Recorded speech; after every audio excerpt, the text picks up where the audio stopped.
ఎమ్మెల్సీగా గెలిచిన తీన్మార్ మల్లన్న గారు, మీరు ఇంతవరకు ఏమన్నా నిరుద్యోగుల మీద ఈగ వాళ్ళ చెప్పు తీసుకొని కొడతా, కేసీఆర్ను కొడతా, కేటీఆర్ను కొడతా అన్నోళ్ళు ఈరోజు కాంగ్రెస్లో జాయిన్ కాగానే మరి నిరుద్యోగులే మీకు శత్రువులు అయిపోయారా?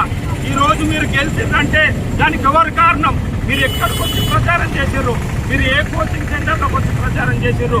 ఏ లైబ్రరీకి వచ్చి ప్రచారం చేసిర్రు? ఎవరి అండ కావాలన్నారు? ఎవరి మద్దతు కావాలన్నారు?